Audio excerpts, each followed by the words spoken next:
cut the music. Good morning, everyone. Good morning, ladies and gentlemen. I just want to encourage everybody to move a bit forward if you're here for this session. We can maybe just be a bit more intimate. All right. Okay, thank you.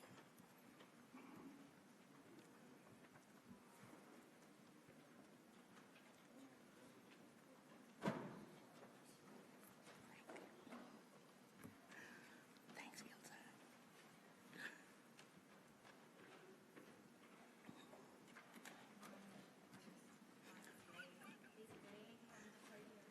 Okay. All right.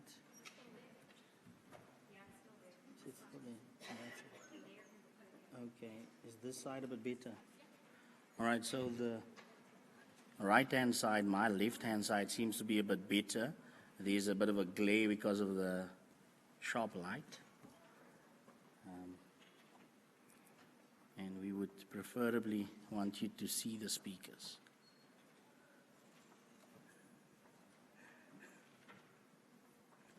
All right. Okay, I think we are ready to start the session. Thank you so much, everyone, for being here. This is the Circular Economy and Lifecycle Management session, breakaway 1 for the 4th Industrial Efficiency Conference of the National Cleaner Production Center. My name is Lehenda Reiters. I am the Regional Manager for the Western Cape of the NCPC-SA. I've also been quite active in the space of life cycle management and also life cycle thinking. And of course, we will be talking about how the circular economy and life cycle management activities, how those two themes cut across each other and also support and inform one another. But most importantly, we are here today to share some information about the circular economy from a continental perspective as well as from a national perspective. And today, or this morning session, we will also hear about a local government perspective about the green economy. So for those that are still coming in, please take your seats. We are about to start the proceedings. And I just want to welcome everyone again to the session. The session today will be focusing, as I mentioned, on 2 areas, circular economy and life cycle management. This morning session will cover mainly perspectives from our colleagues in that space on circular economy, and in the later session we will focus on life cycle management. We will cover a few cases about life cycle assessments, as well as deal with the issue of life cycle inventory.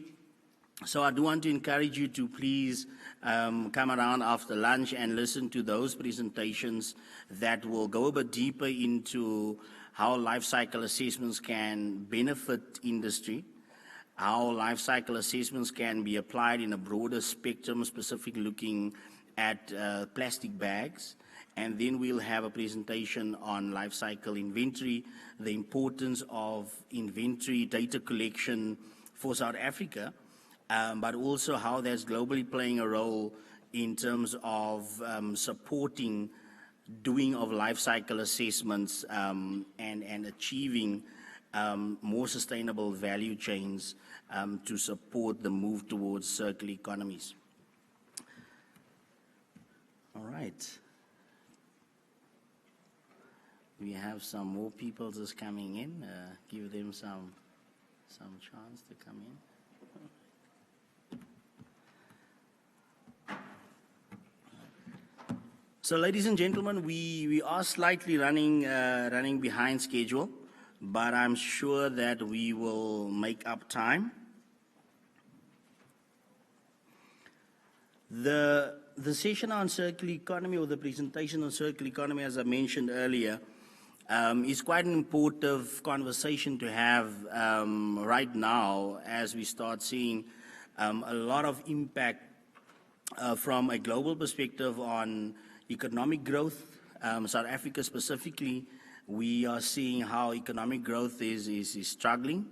But from a continental perspective, we also see that a lot of opportunity exists, and there's a lot of strong movements towards incorporating circular business models in economies across the continent. So this discussion and conversation is quite important, and with the move and the growth of different initiatives in government, private sector, as well as in the public space or civil society space, the move towards a circular economy doesn't come without its challenges. There's of course a lot of pressure on businesses and industry in South Africa to start challenging themselves to incorporate more circular business models, to start addressing the issues of resource efficiency, but also to make an impact on the environment as we start seeing how climate change is more and more playing or having an impact on the economy and production in countries like South Africa. We've seen how the drought has impacted a lot of businesses. So how we start changing the way we do business and manufacture is quite important, and it's important to also do that within the context of a bigger discussion, a bigger conversation. So today we're going to have 3 presentations. The first one will be focusing on the continental perspective of circular economy. We have our first speaker up, who is Letitia Abrakom-Nyaba. She is the acting director of the Ghana National Cleaner Production Center, and she will be sharing with us how on the African continent circular economy has been progressing. Can we give her a hand, please?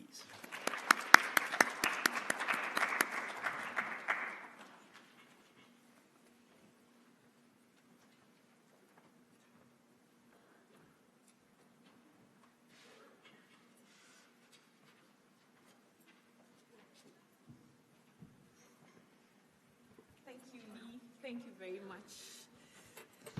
Good morning, and thank you for coming to participate in this session. My name is Letitia Inyaba, and my presentation is on circular economy in Africa, but we are looking at Ghana's case, what has been happening in Ghana. Circular, because we all understand now that our consumption, our production was linear. It was in one direction. We took resources, we used them, and we dumped them. And most of the resources are finite. They will not be there forever. And in the process of dumping, we generate waste that is creating a lot of problem for the environment and for us as people who live on this planet. And so we are looking at running now in a circle where we put resources back. They say waste is a resource in the wrong place, it's money in transition, so we want to put it back into the loop. We want a situation whereby we do not generate waste at all. We design such that waste is taken out, pollution is taken out. We keep materials in the value chain for as long as they can be there, and also keep them out of the landfill. We recover them and put them back into the production process. Now we have this circular economy diagram by the Ellen MacArthur Foundation that tries to explain by the diagram how we want circular economy, how we want to close the loop on the waste we generate and the things we do. So we want to restore, we want to recycle, we want to refurbish, we want to remanufacture, we want to reuse as much as possible, we want to collect, we want to see if we can extract again raw materials from the biological feedstock and also use them. So as we transition, we are mainstreaming the value of products and materials and resources into the economy as much as possible. minimizing or eliminating waste, boosting our competitiveness, and then bringing economic, social, and environmental gain. Now for Ghana, this is a problem, waste disposal. We are not able to manage it well. We have everything, plastic, metal, paper, organic, goes into that drain. It chokes it. It enters into the water system, the water that we'll end up drinking. And then we fall sick and all that. But what do? It's a problem, but we also see the opportunities that it also presents. There are businesses, there are jobs that can be created out of it. So we are saying circular economy. I know that our grandparents used to practice it already because this is how we used to package food. That is one food, that is fanti kenke in Ghana. If anybody has gone to Ghana, I don't know if you've tried kenke. That is fanti kenke. It's packaged in banana leaves. That is ga kenke. It is packaged in corn leaves. And then that is wache. It is also in banana leaves. But we have new products like plastic and styrofoam that are causing a problem. So in actual fact, it's nothing new, but we have to take on what we used to do before, and see how we can make it better to deliver for us this service that we need from these materials. And so they used the leaves, and they were biodegradable. They went back to the soil and provided nutrients for the soil.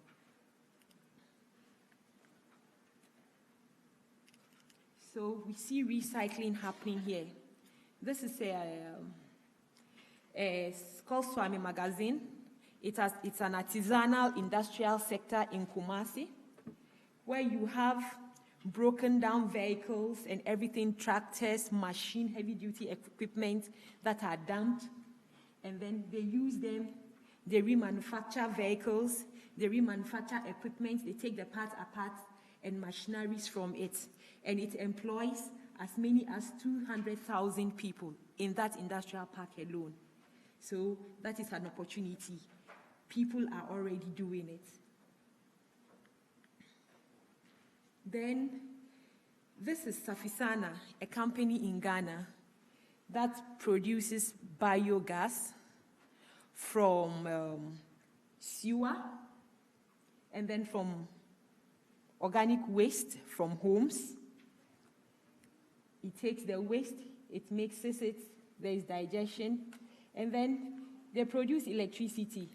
Sorry? What happened? Okay, they produce electricity that powers 7,000 households. They produce compost, and they also get water that is used for irrigation. Incidentally, they are located in an area that is designated for irrigation agriculture. So they produce compost and other things from this. Now, they took opportunity out of a problem, waste management. Only about 8% of sewage is treated in Ghana. Then for the infrastructure for sewage, the sewer network only connects about 1,100 people. There are only 1,100 connections to it. And so we are not sure how it is treated when it is disposed of from the septic tanks, how they are managed. The waste, organic waste, is mixed up with every other waste and is heaped and is generating methane and the obnoxious gases and creating the nuisances. It's filled up the landfill, taking up the space. But he's seen the opportunity and he's done this. This is just a small operator, but it means that there's an opportunity for us to do more of these ones. Now, we are looking at using locally available technology and materials to do some of the things we do. And so these are biodigesters that were constructed from locally manufactured materials. This biodigester here is a plastic. It's plastic, and it was made from recycled plastic from a plastic manufacturer. So he used recycled plastic, and then he produced these digesters, and then it's being used to generate biodigesters. These are digesters that are feeding a hospital. They take the hospital waste, convert it into biogas, and then they use it for heating, and then they use part of it for lighting as well. We have coconuts. We drink a lot of the juice. That is the tree we see there. The coconut, the fruit. When it is cut for the juice, the husk becomes a problem. It is heavy and it is bulky. But this is an entrepreneur who has taken the opportunity to do coconut, the pit.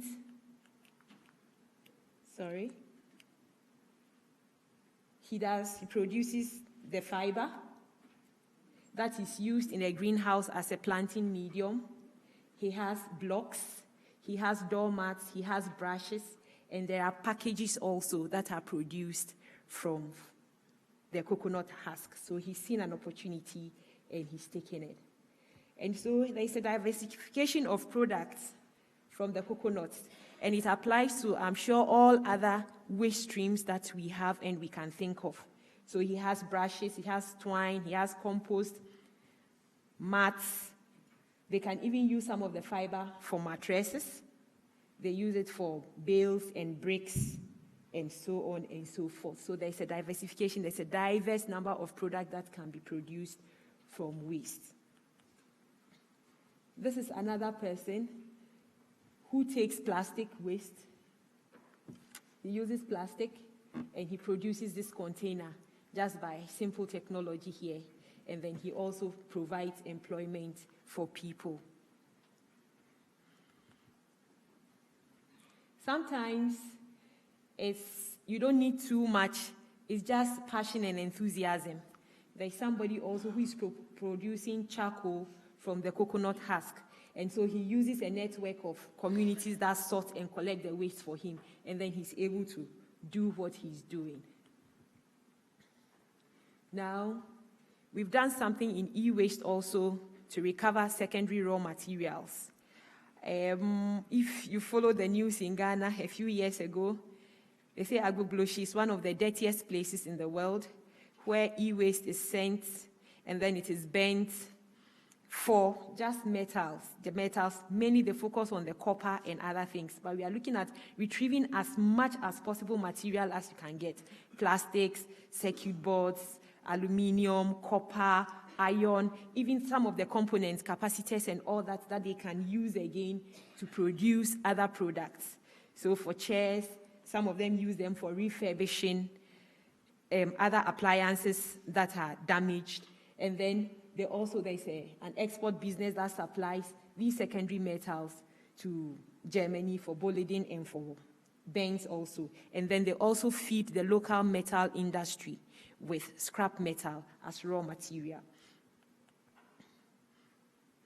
So this is one person who does use lead acid battery recycling and then e-waste. And from him, he has additional income streams because now he recovers more materials than he used to recover in the past. So he gets the plastic, the acid, instead of being drained into the drain, is recovered and sold to somebody else who uses it in his process. Then there's zero discharge of effluent as well, because when they wash the plastics, in the past, they used to just wash and then discharge the effluent. But now they have a number of settling tanks that recycles the water, and so they use the water a number of times. All they do is maybe scoop the dust, and even that, they also ship and sell. And then it also provides employment for a lot of people. 63% of his workforce are women because they sort out the circuit boards and then they are gold bearing, and they have an eye, the women have an eye for the good quality one, so they have a lot of them there. And so this is city mining for gold. So they extract gold from the circuit boards, they ship them also. And so before then, they used to oxidize the wire because it was the easiest way to get it. They get the wires out, the cables out, and they just burn and retrieve the metals they want, the copper. But now they know that the cost for oxidized wire is half the price of unoxidized wire. And so they have reduced their purchase of oxidized wire from their suppliers. And so burning has also reduced. Then we are doing upcycling. This is e-waste. This is a candle stand. This is jewelry from the copper. This is a salad bowl that was retrieved from a washing machine. This is furniture from used car tires. This is another one from used car tires. And then this is furniture from wood pallets. Then we also did something on industrial symbiosis. And the slogan was, want, no get. Get, no want. Somebody has their waste. He doesn't want it. Somebody wants it. He doesn't know how to get it. And so we try to identify the waste streams with exchange potential so that we can enable them to get the waste. And so we got cocoa shells, bottles, oil, plastics, paper, wood. There's a myriad of them. And then out of it, we were able to train 100 SMEs on industrial symbiosis, assess more than 60 of them, identified 135 synergies, and also completed 56 out of the 135 synergies that we identified. Now, in carrying out the industrial symbiosis project, these are the gains we got. This project was done under the Switch Africa Green Project, and 1,623 jobs were created. This amount of waste was diverted from the landfill. This was how much savings were done in carbon emissions, and then this is how much cost savings the industries made. Now, in addition to this, we are continuation of this. We are building a waste recovery platform where we are bringing all the generated and the users together, and we are working with UNDP, where we enter data, and then people can go on that and trade, kind of find what you are looking for, and then exchange will take place. So the challenges we have are that sometimes the products they produce, there are no markets, and then most of the activities remain at a very small scale, and then there's need for funds to scale up. And then sometimes, even though the waste is there, because segregation is not done at source, it is messed up and it is contaminated. And so the people will have to spend a lot cleaning it. And so we are working towards promoting segregation at source. It is started at a small scale. We also want to push that for government procurements. As much as possible, they will make recycled products that have been produced out of waste as their first choice before they consider other materials, other products. Thank you very much.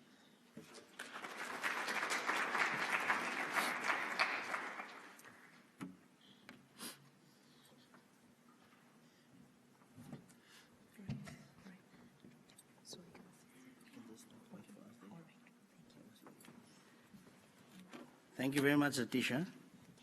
Quite a lot of exciting things happening in Ghana.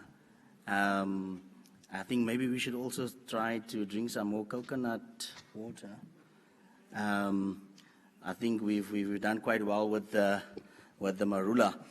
So let's move on to our next presentation. Before I hand over to our next speaker, I just want to mention that towards the end of the session, we will open up the floor for some questions. That's why I'm asking all the speakers to just take a seat after the presentation. And I know our presentations and our time and sessions are running quite tight, but I'm quite excited and quite keen to have a few questions after the speakers are done. So our next presentation will focus a bit more on what's happening on the home front. We have Dr. Henry Roman here from the Department of Science and Innovation, and he will be speaking about policy and planning. So please give him a round of applause. Thank you.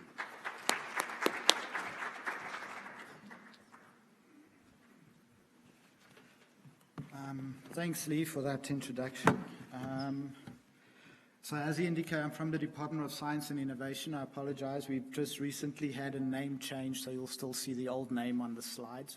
We're still getting an update to our slide deck.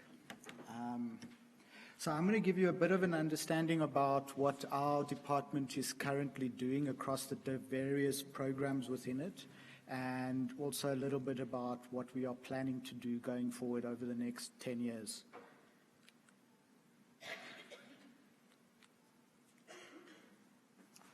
So just to start with, recently in March we had the new white paper on science, technology and innovation approved by Parliament.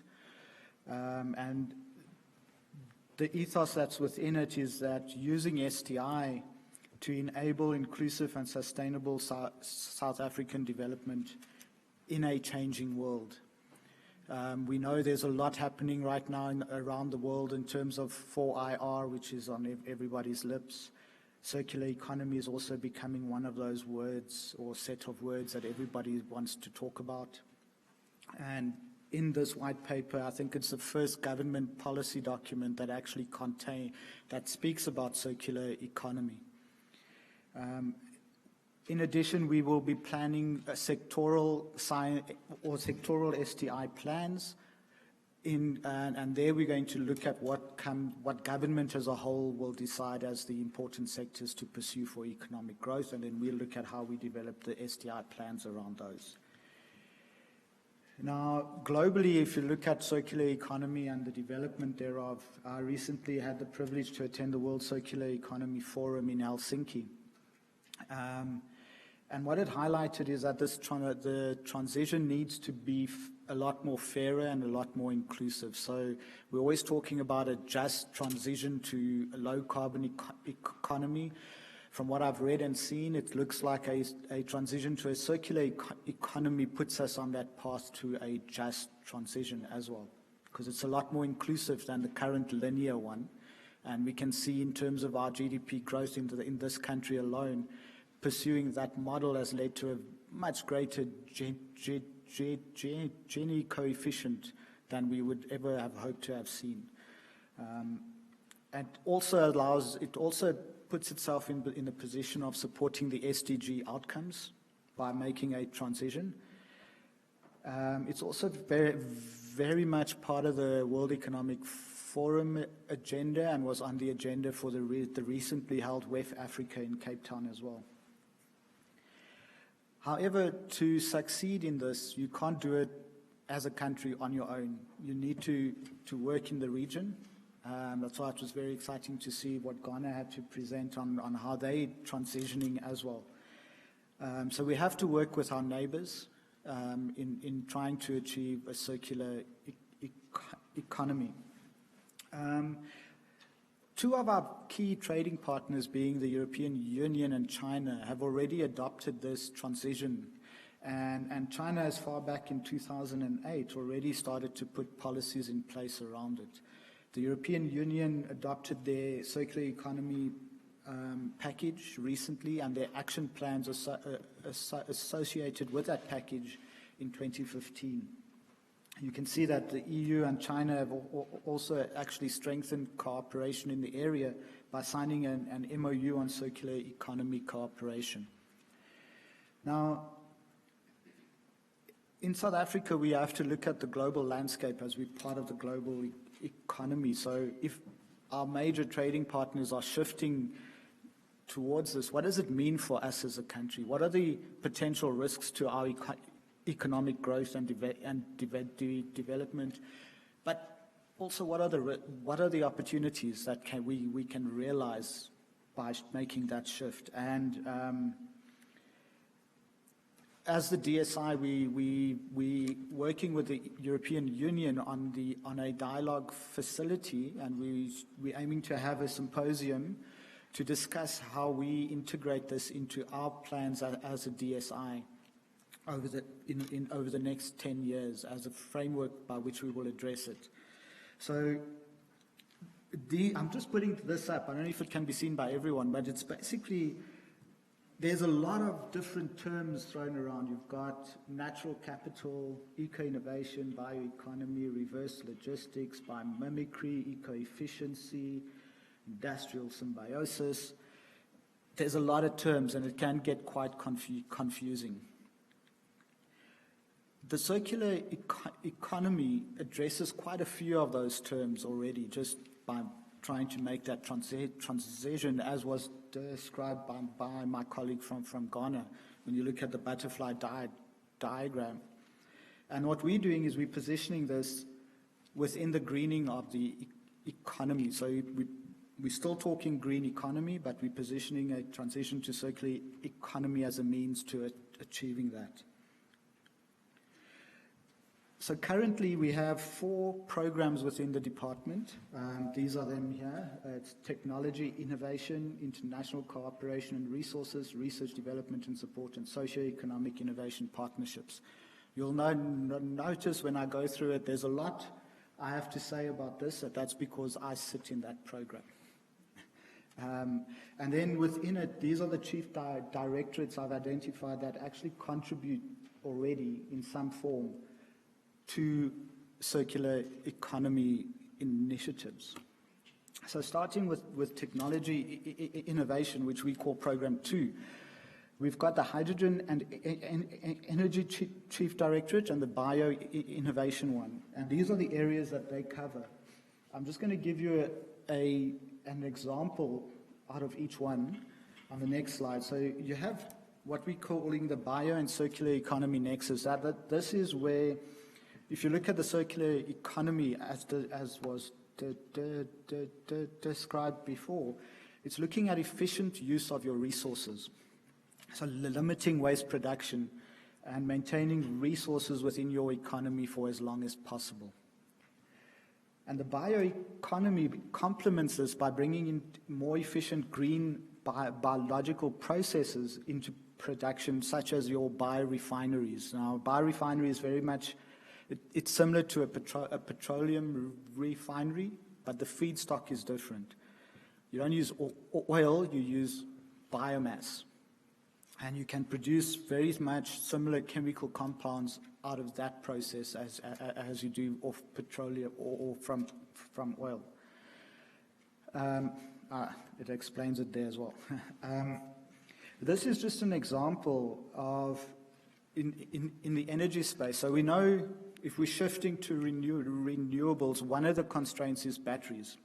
That not only the cost of batteries, the size of batteries, the efficiency of the batteries.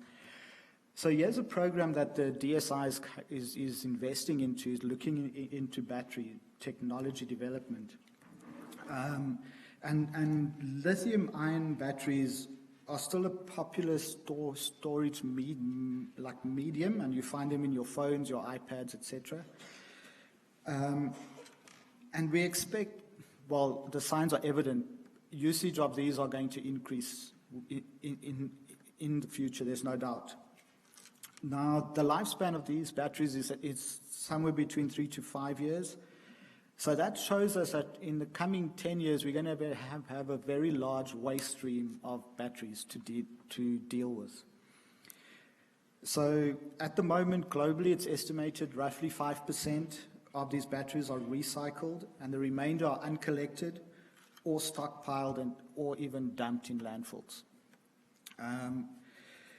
It's very unsustainable to continue in this way.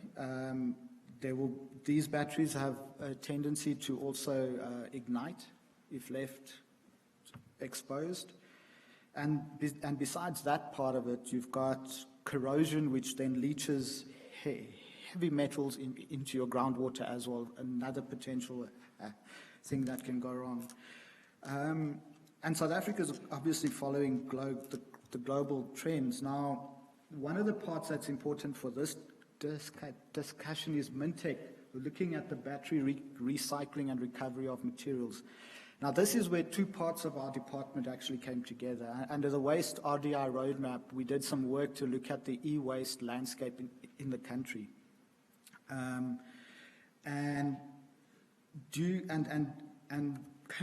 What happens in South Africa now is because the volumes are still small, we're exporting most of that to Europe for processing. And Mintech have seen an opportunity here. As I said, in 5 to 10 years, we're going to have a lot of the stuff in the system.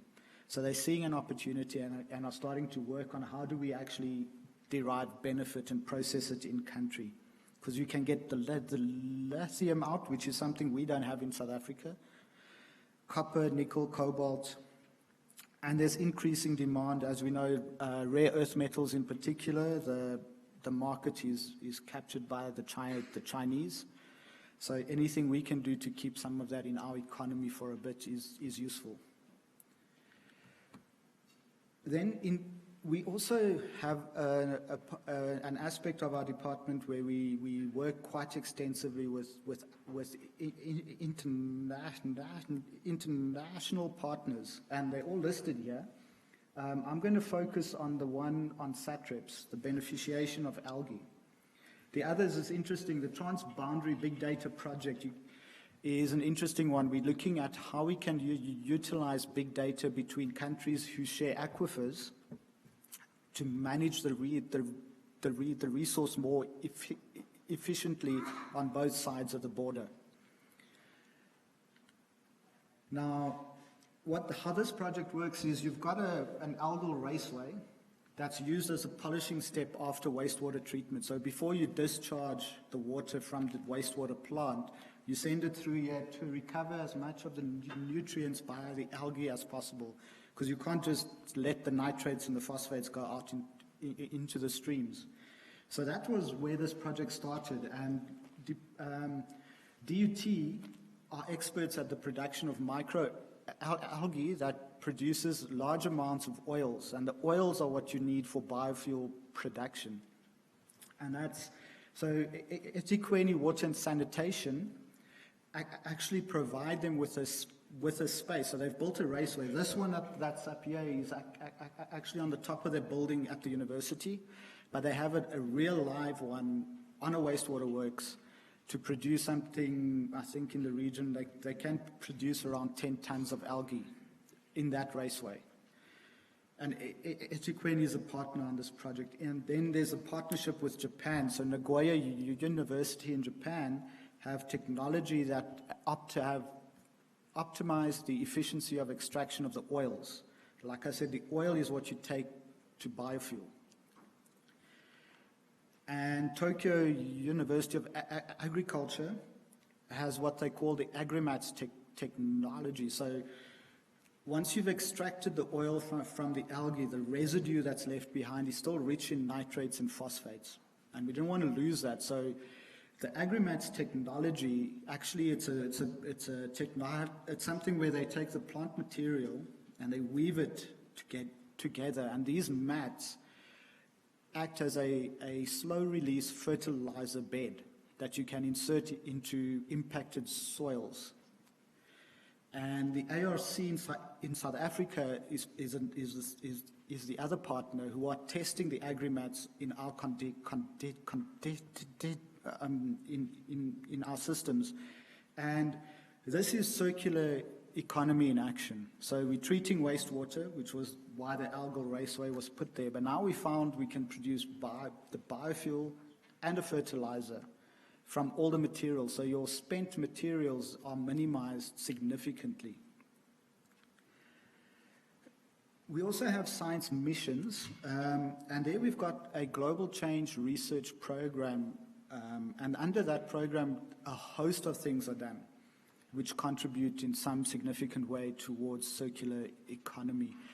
And for many years, we focus on the biophysical aspects of climate change. And recently, we've now shifted that focus slightly and brought in the social aspects of climate change as well. So how is it affecting livelihoods and people as well, not just the biophysical? So I'm not giving a direct example here because it's fundamental research, not applied research that's being done. And then we come to the part where I sit, and I sit over in sector innovation and the green economy. And here we've got a host of programs. I've mentioned the water roadmap, the waste roadmap, but we also have a water roadmap and an ICT roadmap. Now, why I'm mentioning those two in particular is whenever we're talking circular economy, we tend to focus what we're talking on waste. And my perspective of circular economy is it's not a waste thing. It's a philosophy of how you do business and a philosophy of how you do manufacturing.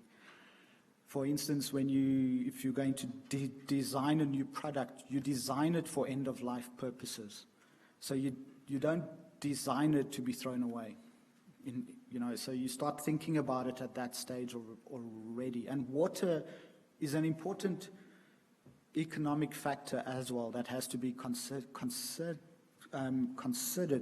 In South Africa, as the 39th driest country on the planet, which a lot of people tend to ignore, and if you look at our water use patterns, you'd swear we live in a country where it rains every day like England. We don't have the luxury to flush with 6 liters of water, for example, but we do so anyway. And what happened in Cape Town is a stark case in point, and many of us have already forgotten what's happened in Cape Town. And it's coming again. I'd recently read something where they're saying day zero is coming to Gauteng if we don't change our behavior within the next year. So the drought cycles are getting shorter, and we have to contend with that and understand that. You cannot save what you do not have. So you've got to save in the time of plenty. So conserve what you have. So water reuse particularly is a circular concept. ICT, 4IR, it's extremely hard to transition to a circular economy if you do not know the data and the information. It's paramount to the transition. So there's another intersection that we can't lose.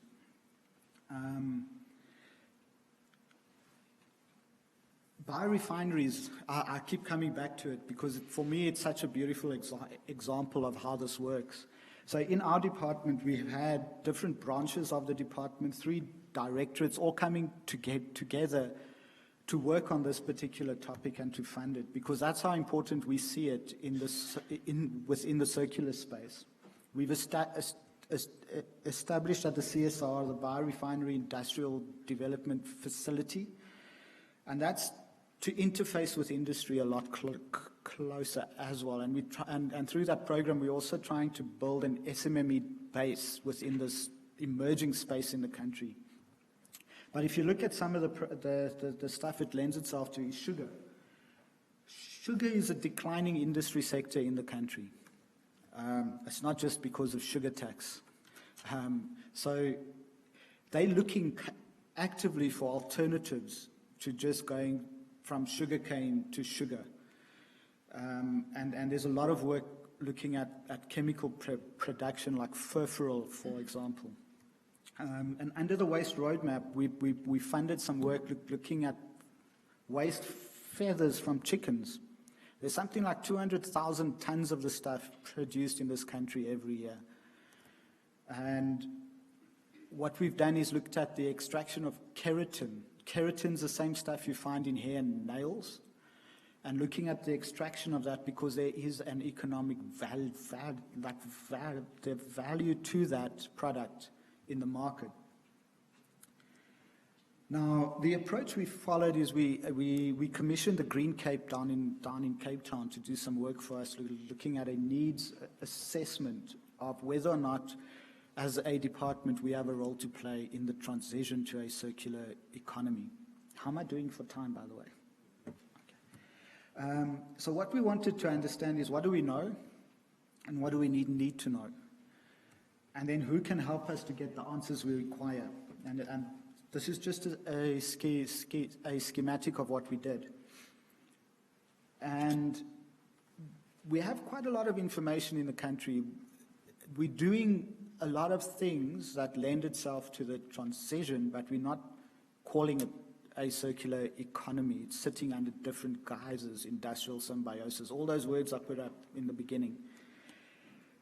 So after the needs assessment, and I'll give you some of the outcomes, then looking at approaching a circular economy framework with an STI lens. Now, it's very important I say that because the lead department on circular economy in South Africa is the Department of Environment, Forestry and Fisheries. And we're looking to support them through using STI approaches for the evidence base that we require to actually do the transition. So how do we support a knowledge-based transition to circular economy? And this is what the needs assessment came up with. There's a few key questions we have to ask ourselves, and this is to be the way we're looking at it. As I said, we want to develop STI sector plans. Is you apply these questions onto every sector, so it doesn't sit alone. So you can see what does the transition mean to our development trajectory in this country? What sectors are most favorable and which are least? And interestingly enough, for people who think that mining sits somehow outside of this, Anglo-American are going around the world and holding workshops with their people to understand what this means for them. So mining companies are also on board in this quest. But also we need to look at the value chains, both and as well as supply chain opportunities that exist. And that talks to public procurement. The transition to a circular economy, most people agree, will happen through concerted efforts by governments through their procurement. They're normally the biggest buyer in the system. But there's also things like regulations.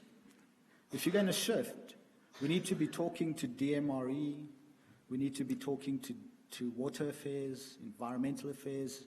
All the regulatory departments have a role to play as well, but we need the evidence to understand what regulations are there that need to be changed. So we need a lot of work to be done up front first. Change management. This morning you heard the story about the company where the board wouldn't do a simple thing like efficiency of energy use. So you can see there's a lot of work to be done because some of these things, as you saw from the colleague in Ghana, some of the things are not rocket science to implement. It's fairly simple stuff that can be done. But there are mindset changes that have to happen in that process too, and people have to change the way they've been working all along. And then what research and development and innovation efforts are required to support the uptake within any sector? We need to know we need the evidence. We need to understand if sugar is shifting from sugar production to furfural production. What does that mean to their processes? What does it mean to their people? Who do they need to upskill? Who do they need to reskill? Etc. There's a lot to be done, and that fear of jobs being lost has to be addressed at the same time. It's an easy one, and it's an easy one, and business and labor always come forward and say, but we're going to lose X number of jobs. They don't talk about the jobs that will be created in this new economic paradigm, and we have to think about that. We have to try to balance how we do it. Also, like I said, it's collaborative. So already departments are coming together to talk about this. We're working with, unfortunate name, we're working with Dev currently to see if we can come up with a common position, and we're pulling the DTI into the conversation as well for the country as to what evidence requirements are to be sought. Because as our department's mandate is purely STI. So we support our sister departments in that way. It also looks at alignment of key features of this paradigm rather than trying to get hung up and argue about what the definition is, because we can do that till the cows come home. But there's certain things that need to be done to make it happen, and we need to focus our attention on what those things are. I speak a lot here on about government departments. It's not only about us. We've seen in terms of single-use the plastics, how civil society can come forward and put pressure on people to make change. And the people I'm talking about is not just the government departments, but the owners of the brands, the private sector. You can change their behavior as well. So it's a collective grouping of people to help us to get there.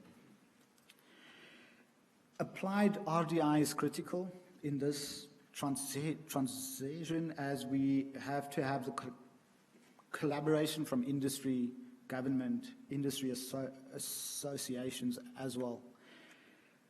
And also looking at long-term infrastructure plans. So you've heard a lot about, in the water sector, we're talking about infrastructure, and the billions and billions of rands required to fix the infrastructure, and that's around the world, not just here. It lends itself also to this transition because you can build better systems. You can build systems that talk to each other, like the Internet of Things can be embedded within your new infrastructure to give you valuable data. The age of a pipe, how, when you need to replace it, and then you can recycle the contents of said pipe into something else, for instance. I've already said the next point. But as I said, it has to be a partnership. It has to happen as a collaborative effort, and it has to happen as a country between all the players. Government alone is not going to make this happen.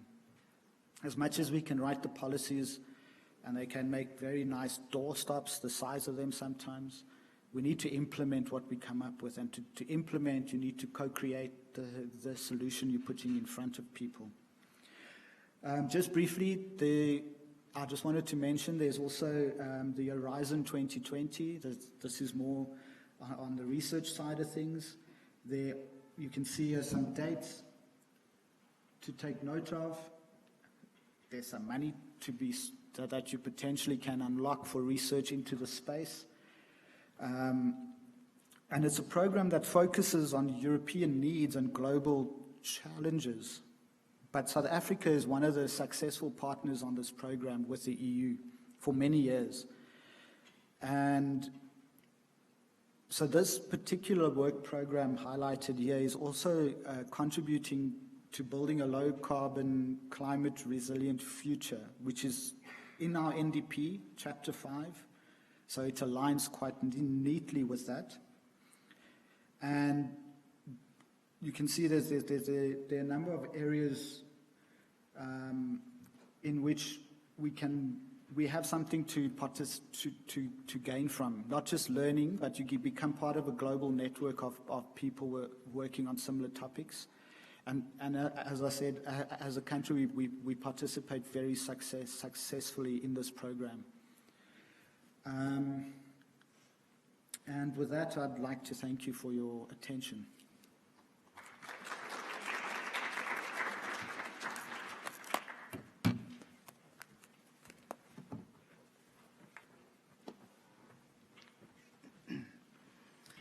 Thank you very much, Dr. Henry Roman. Wow, that was quite interesting. I think what's been happening behind the scenes is quite encouraging, and to see that a lot of the information, a lot of the activities are underpinned by research and science, and I'm certain that the partnership with the Department of Environmental Affairs, Forestry, Fisheries, I don't want to call them the other word. I don't want to use that word, but so I think that's an important part because, as you mentioned, the Department on Environmental Affairs, they are leading the charge, but the support from the Department of Science and Innovation, and definitely Department of Trade and Industry, is quite an important collaboration to have to ensure that the message of how do we start adopting this philosophy of doing business in a new way starts to cross over to industry. So thank you very much for that. In your presentation, you also mentioned one of the key factors or the key elements to making sure that we start addressing circular economy, and that was through the sustainable public procurement or public procurement. So our next speaker will actually be talking to that. Our next speaker is Dolly Mafa from Tshwane Metro Municipality, and she will be speaking on how the municipality have been adopting sustainable public procurement to drive circular economy in the local space. So please give her a round of applause. Thank you.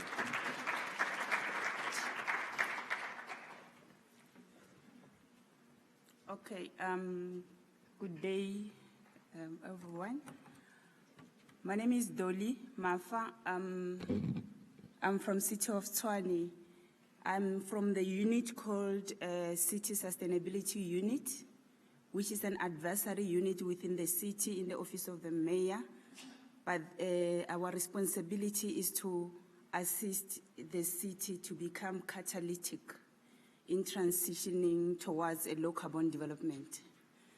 So, and I'm giving this background so that you relate to my presentation and you'll understand the partnership that you are having with NCPC, because they are actually assisting in sending the message that you delay your resources or your products before they go to our landfill site, because it affects us as a city in short.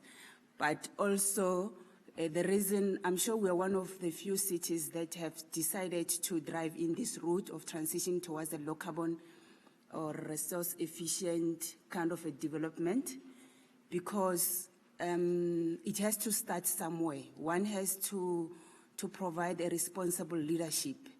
And we believe that if me and you or our organizations start in the road, will assist the country to a greater extent. We have done our greenhouse gas emission inventory. We know the key sectors that we have to focus on, which is transport, energy, and waste, because they are emitting more carbon emissions. And we therefore call upon yourself to join us in this route, because it's a very lonely route. You have to be conscious in driving in this, because you are kind of strategically positioning yourself to say, I'm going to change the way I'm doing business. And I'm making this kind of a disclaimer because usually this presentation we are just indicating to say, as a city, we are starting to think of having partnership with organizations that are procuring responsibly. We have identified procurement as one of the tools to assist us to transition towards the circular economy that you are talking about for a reason, and you'll understand. So I'm going to share with you how we are intending to drive the sustainable procurement.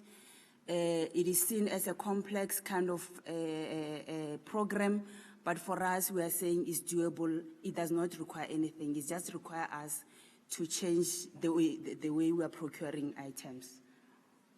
I'm giving the background to say we have decided to become part of circular economy program because it is the only way, procurement is the only way to accelerate the transition. We could have thought of any other program, maybe reporting or something else, but we have identified procurement because it will expedite the process, and it will create new demand for resource efficiency. It will prolong the value of the product within the supply chain market.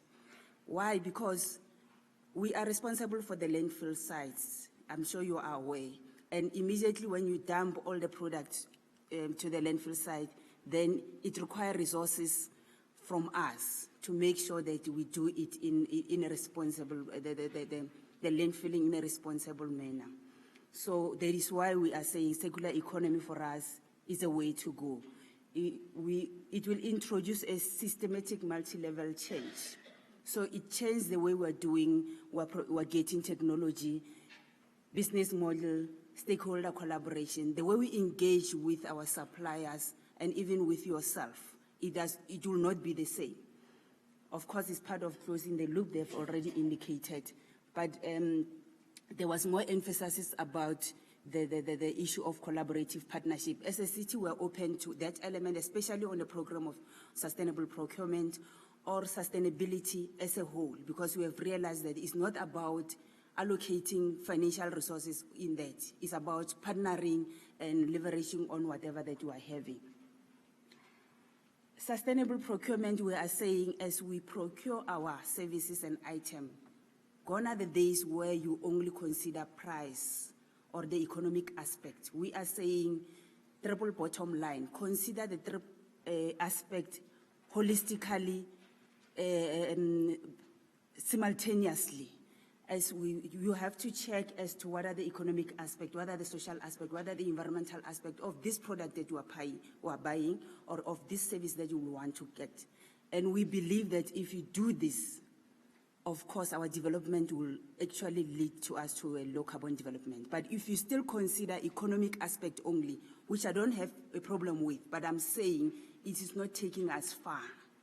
So if you are futuristic or visionary, then this is the way. Why we are in this drive and why we are emphasizing it, because it's the only tool or the practical tool to mainstream sustainability and to ensure that our procurement choices yield those triple bottom line benefits, kind of it assists the city to embrace sustainable development. There was an indication of our NDP that there is a dedicated chapter about what role we have to do in terms of our climate change agenda. It drives the local innovation. We have to kind of encourage the innovation with secure environmental friendly approaches. It creates an enabling environment. If we don't lead as a city, where else will our SMMEs try to bring their innovation? Where else are they going to pilot them? It also stimulates circular economy, like I've already indicated. I give the background to say that, and I was indicating to say, as a city sustainability unit within the city, we are responsible for driving climate change agenda. We have identified sustainable procurement as one of our instruments, and we are driving this program together with our supply chain management team. We are saying we are coordinating, they are championing the program, because what we see in the future is that our supply chain will no longer be just ordinary supply chain. It will be sustainable supply chain. We have established a team that is assisting the city to roll out the program. We kind of undertake a policy review slowly, but we are sure that it's going to take us somewhere. And we believe as a city, as we are doing this, also industry can follow, business can follow, and they can follow the same, or they can do better than we are doing. We are integrating sustainability into our technical specification. It is not easy, and that is where we partner with NCPC through the assistance from Lee to make sure that as we do that integration, it becomes impactful. The intensive stakeholder engagement, I was saying that this presentation is what we use when we engage stakeholders, because we're trying to prepare the ground so that everyone out there knows that the city is intending to drive into this route. We have initiated a comprehensive training and awareness of different formats depending on the need of a stakeholder. The question is it legislated and whatever? This is what we get from everywhere. It does not matter. It is about what responsible leadership have already, and responsible procurement. Do you need someone to write it in legislation to say sustainable procurement? Or it is something that has to come naturally? But anyway, just to certify and try to answer that question, we tried to come up with pieces of legislation. Our country has done so much about making sure that all the balances, all the areas, all the aspects that I've indicated, environmental, social, economic, are hidden somewhere. You may not find sustainable procurement or green procurement legislation per se, but we chose to select within the legislation what will cover what we are talking about, and this is what we have seen there. We are saying within the Constitution, Section 217, it indicates about the issue of being those 5 pillars, which is saying being do it fairly, equitable, and the likes. Sustainable procurement does not do away with them. You have to procure the services fairly and the likes. But also, we say it leaves the scope for procuring entity to incorporate environmental consideration. You can still use it as a basis for that. There are also categories of preferences which are allocated. It gives a room around the categories of preferences. And we are saying one of those categories, we are including sustainable procurement because it kind of promotes a sustainable procurement or innovation, if you may say it. They may have not said it that way, but we are saying, but this could be the basis. In FA and regulation, there is a section 2(1)D which says the goal that may be pursued. The fact that there is may be, it means that it is in broader term and it's not restrictive. So one of the goals can be green procurement, and we believe we are still in there.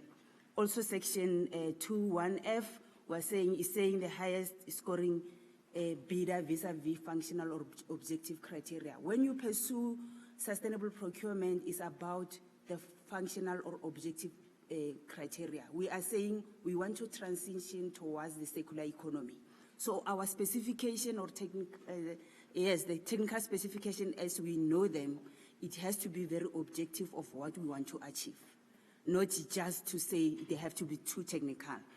So also section 5.1 is also giving the minister to consider some of the aspects, and we believe that sustainable procurement can also be included in that. So I tried to hint a bit of what I think could be the basis in MFMA, which governs us as local government regulation.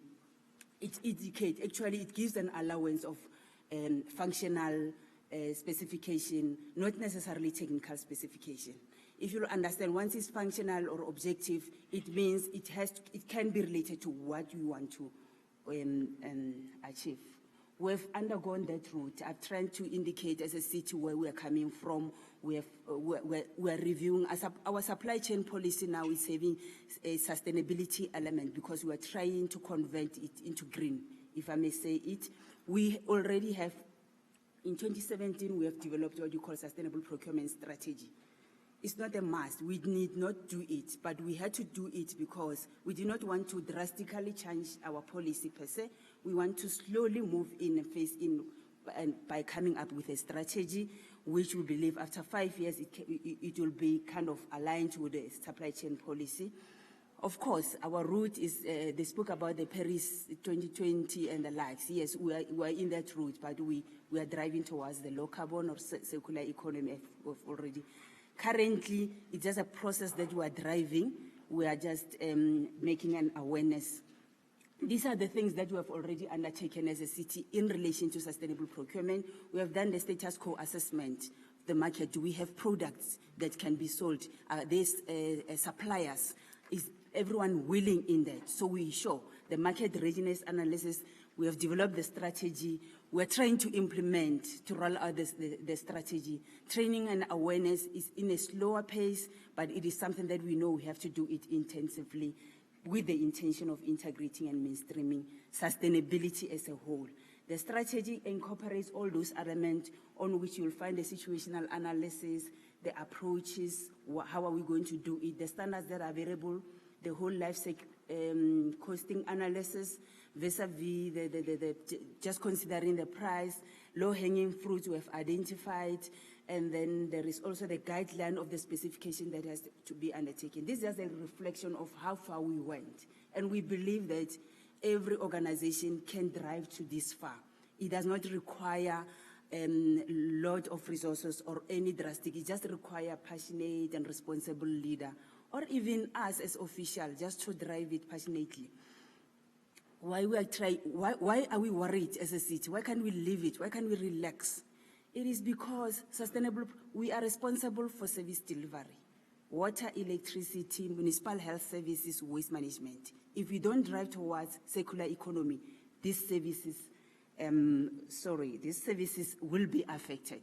And that is why we are aligning it to all those things. So as we procure goods and services, it somehow directly or indirectly affects this kind of services that we claim to be providing to our communities. So we have to be worried.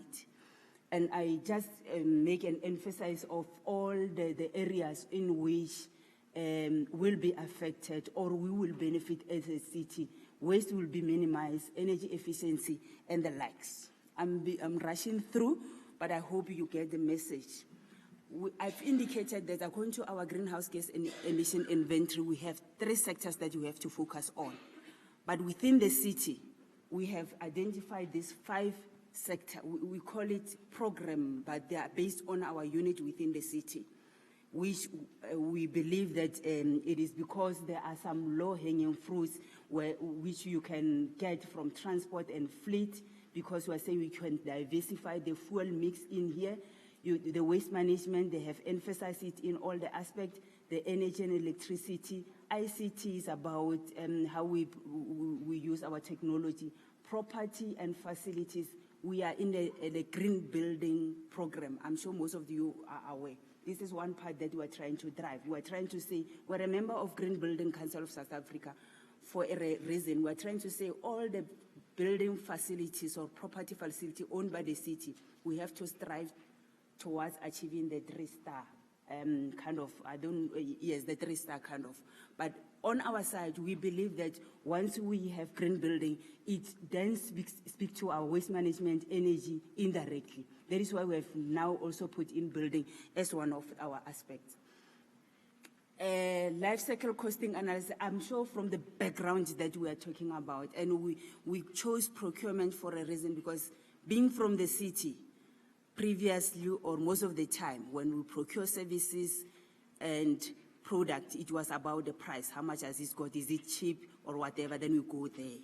So this is one aspect on which we want to improve on, because we have to realize that there are some other costs absorbed in there. And this is one area in which we have partnered with NCPC, and they have been instrumental. What they have been indicating to say they are available for assistance, this is what they did for City of Tshwane. I tried to come up with demonstration project which the city has undertaken. I will brush through them, but we tried to become, I've emphasized, there was an emphasis of the importance of being in a collaborative partnership. As a city, we are a member of Global Lead Cities Network. These are the cities globally that have organized themselves. There are 11 in number which are saying we want to pursue sustainable procurement. To be a member of this city, there are a lot that, this network, there are a lot that they have to do. They don't just agree to everyone to become a member. So for us, I'm sure we are the only African country that we are in this thing. It was too much for us, but we had to hang ourselves there because we have to become a leader. As a capital city, sometimes you have to pioneer most of the processes. We are in most of the networks because we believe that being in a circular economy program, you cannot do it alone. We have procured, as a demonstration, electric vehicles. I know also CSR has done that, but it was one of the demonstrations to say that you can diversify your fuel mix. We have a huge number of fleets, even the CNG buses, and then also the electric charging facilities that you are having. I'm not sure if everyone knows about our Tshwane House. This is our head office, which is a green building on which we pride ourselves with. It was not an easy road to arrive to that. Okay, the integration of sustainable procurement supply chain, we have started the process like I've already indicated.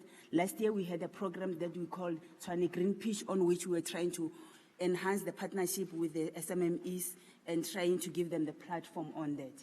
On all of this, these are the interventions that we believe they are part of the sustainable procurement. And we're still, last week, 2 weeks back, we were launching one of our building to demonstrate that we can use the solar photovoltaic energy using our building without using the ordinary energy.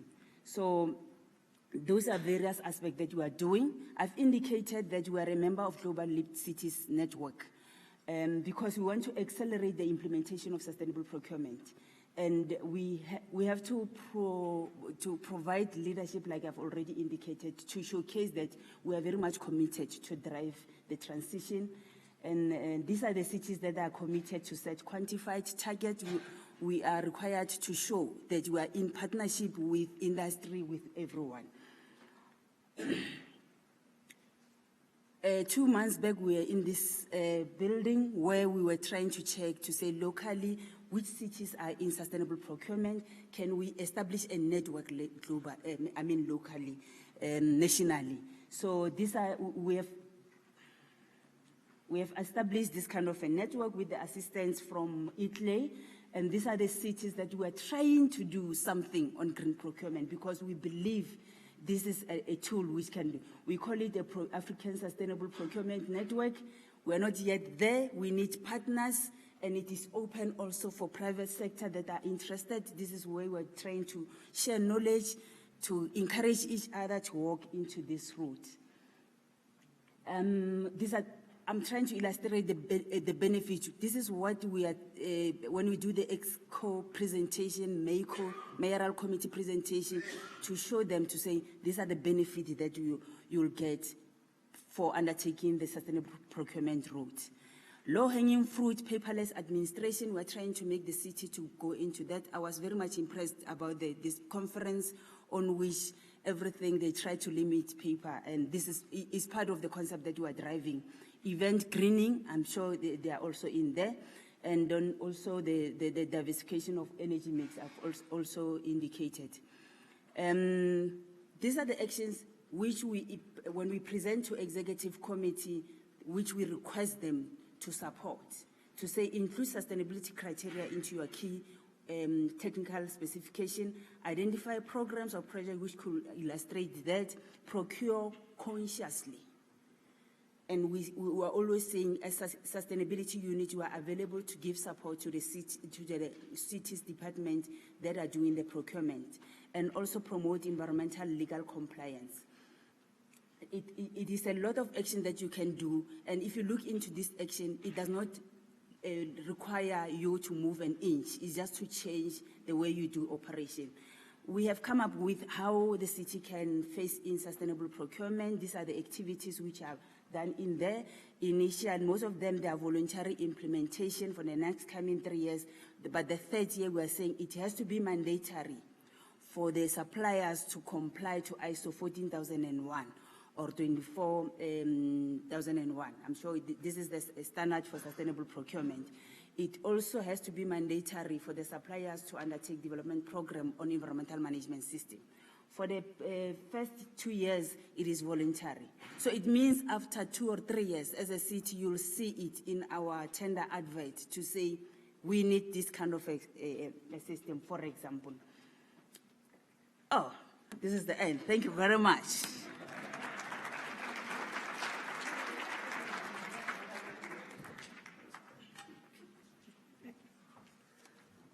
Thank you very much, Dolly. You approached the end there quite quickly. But thank you for sharing that information. It's really exciting to hear what the city is doing. I firstly want to apologize to the presenters. I might have given the indication or maybe the impression that we tight for time, but we've actually done very well on time. We've got a lot of time for questions. So I would like to open up the floor for some questions to our presenters. And hopefully we can, I hope Julie's not here. Yeah. Hopefully we can break a bit earlier for lunch. We've got a couple of questions. Please make use of the microphones at the desks. We don't have a roving mic at the moment. going around. But I would like to take a few questions. Maybe if we can start with 3 questions and then give the panel to answer that. Please state your name and the organization that you're from and the person that you would like to direct your question to, and then we can get them to respond to you. So if anyone asks a question that's right under the light, I won't be able to see you.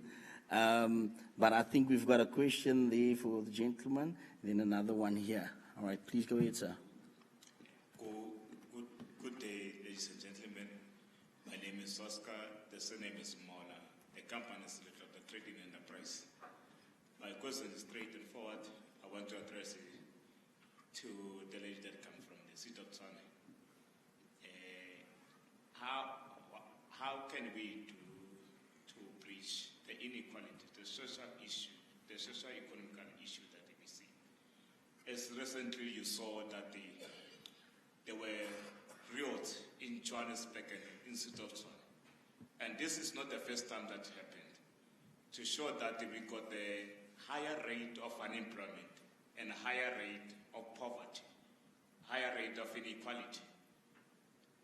How can we address our economic so that it can absorb the majority of people that are seated at home that are unemployed, and encourage SMME to play a part, because without the SMME to be part and parcel to the economy, we're still going to have this high rate of unemployment.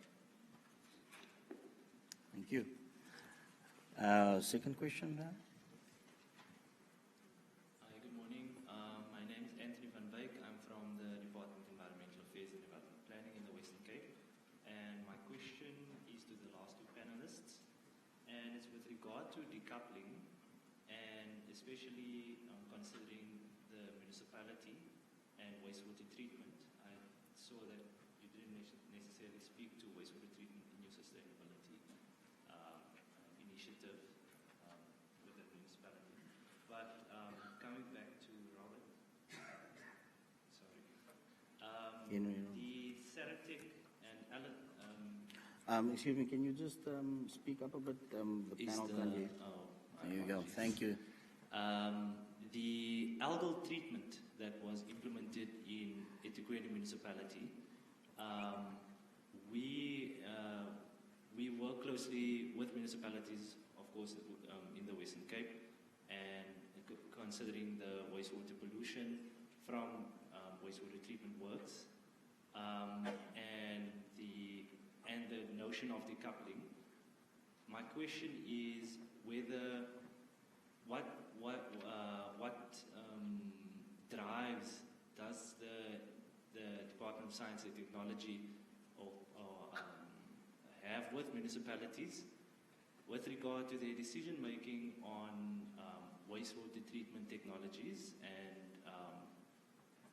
going outside of what is already being used in terms of the current practice. So using such treatment technologies, is there encouragement for municipalities to take up alternative, as they are obviously considered alternative treatment technologies? Thank you. We've got a third question, Mark.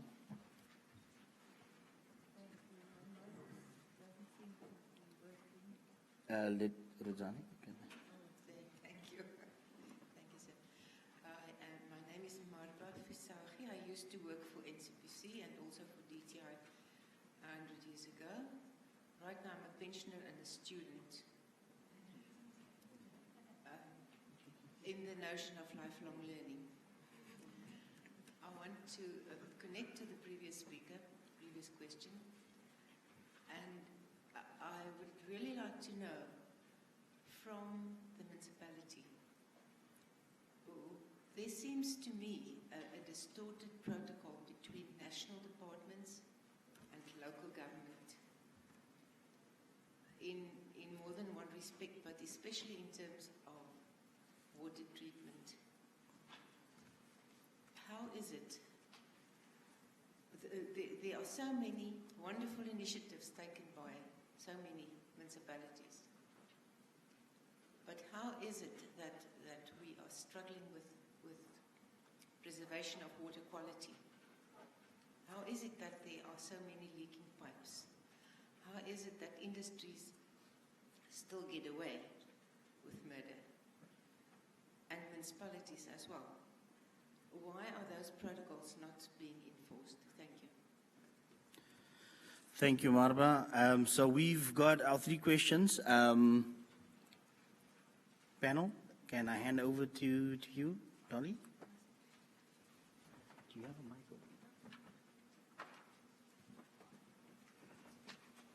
Okay, thank you very much. I will try to provide the responses.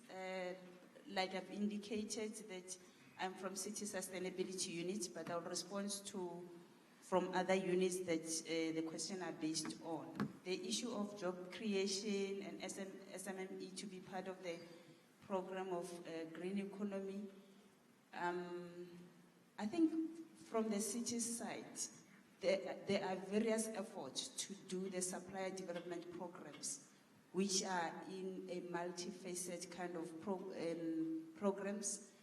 And then the intention is to make sure that they provide support to the SMMEs or the suppliers, that they respond to the city's needs.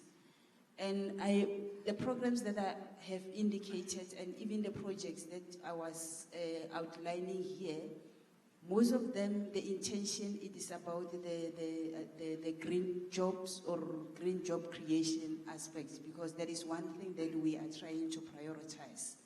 So I will say as a city, we're trying our best to participate in the job creation element and also to support the SMMEs. It may not be enough, but there is a great effort that is being undertaken.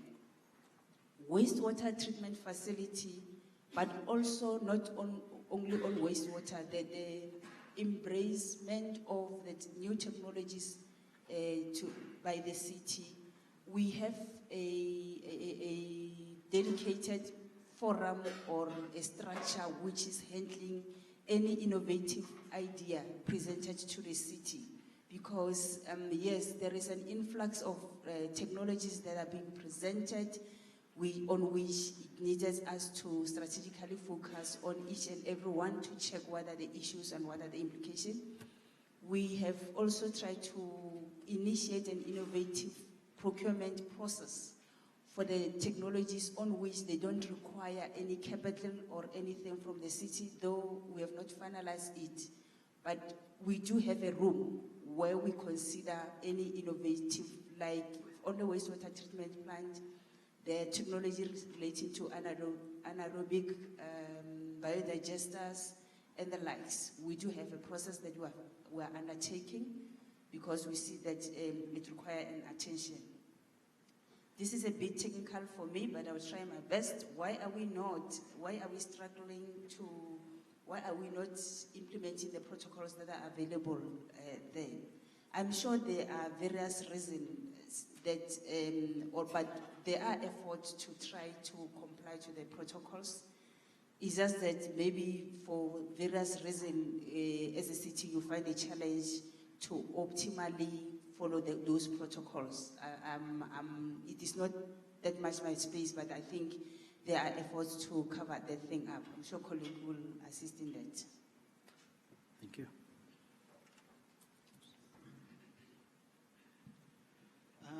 Thanks.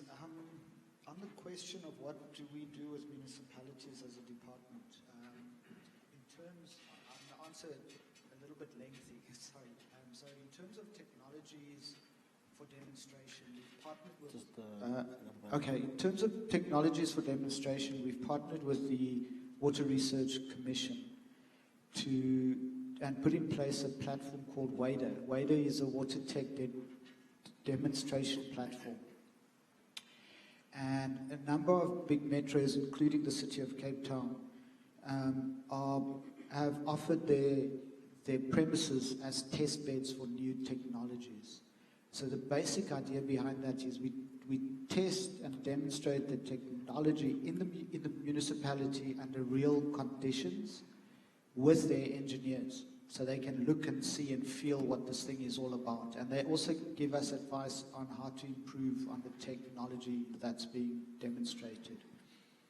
On one of my slides, very briefly, there was what we call the STI for SHS, which is Sustainable Human Settlements. It's a roadmap that we're developing with that. At the time, it was a separate department, and now with Water Affairs.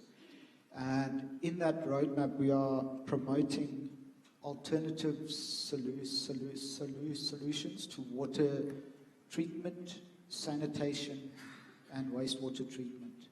So it's a process that's still unfolding.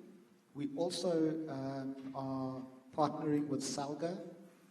The reason to partner with SALGA, for those who don't know, they represent all the municipalities in the country. So by talking to SALGA, we have a way to talk to all the municipalities without having to visit each and every one of them. And with SALGA, they're a partner on the WADA platform. They're also a partner in some capacity building initiatives that we drive through the WRC for young engineers. And we're targeting young black engineers for capacity development. And I say it knowingly, we hope that they don't leave the municipality post the training. Thank you very much. Do we have some more questions? We've got one question over there. Can we get maybe another two before we've got another question? Oh, just one over here, two questions. All right. Okay, sir, please go ahead. Good afternoon. My name is Thabo Mulan from the Department of Environment, Forestry and Fisheries. I had a question for the colleague from Ghana. I was quite impressed with the number of companies or enterprises that are operating in different areas of the waste management and the whole circular economy value chain. I just wanted to find out about one specific company that maybe I wasn't listening properly, but I thought I would have heard quite a bit about them from the Jospom group of companies, Zoom Lion. I know that one of their big projects, I had the opportunity to visit Accra a few years ago on a study tour, and the Lavender Hills project, where they did a complete turnaround of the fecal, the people were basically human feces were being treated into the ocean. And there was an entire turnaround in terms of the introduction of a fecal management plant where they were doing anaerobic digestion, quite a high investment project. And I know that it was one of a number of various projects that are being implemented by the Jospom group. So I just was maybe looking for some further information in terms of what further work is happening there. Thank you very much. What happens there is that the municipal sewer is tipped into that place. And what they did was that they converted the sludge to charcoal for burning, for cooking, because that's what they use it for. So it's there. They are working on it, and so the sludge is taken off, and the stench in that place has reduced drastically. It's not as bad as it used to be. So that is also one project. There are a number of them that I couldn't mention because of lack of time, but yeah, they are there. Thank you. Thank you. And I'm sure there'll be some time afterwards to discuss this more. We've got our second question.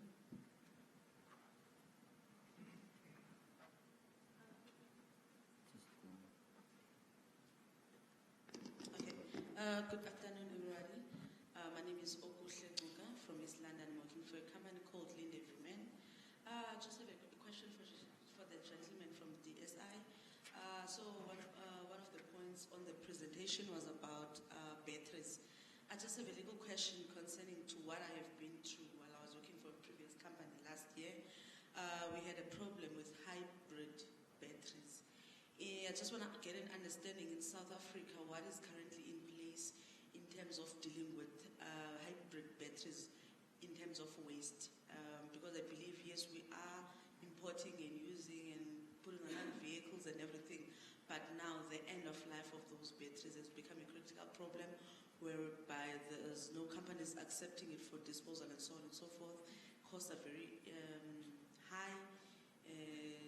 There was also an option of having to ship back the waste to one of the overseas countries. I'm not sure, but it was one of the service providers who is Umico, who's able to assist, but they are all overseas. So just want to find out in South Africa what is currently being done with regards to that.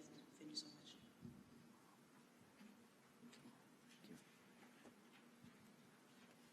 Thank you.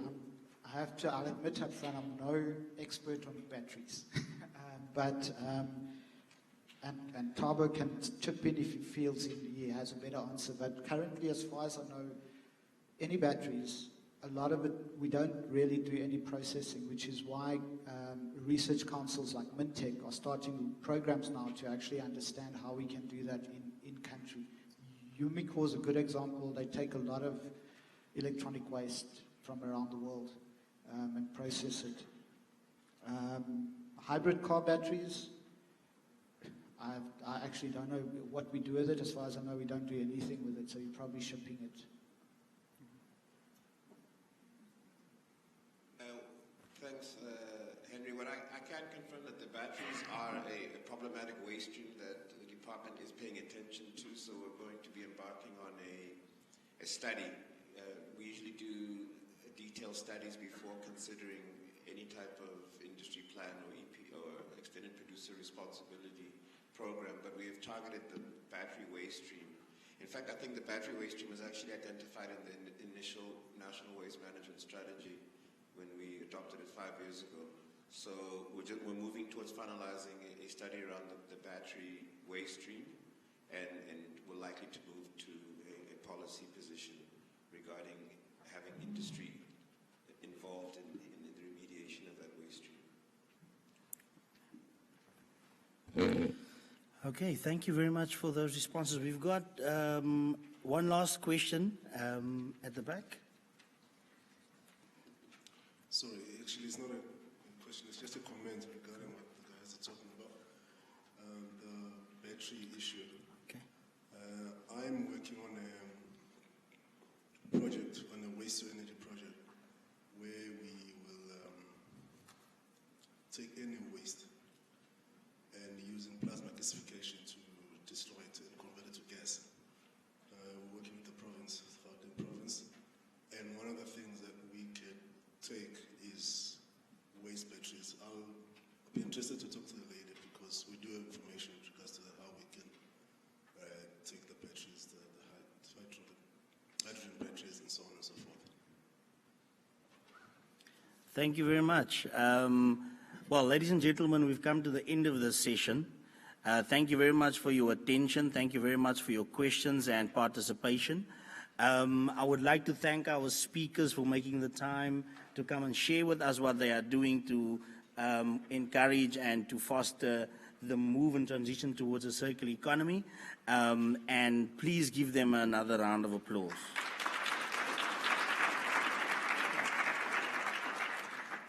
So we'll be breaking now for lunch.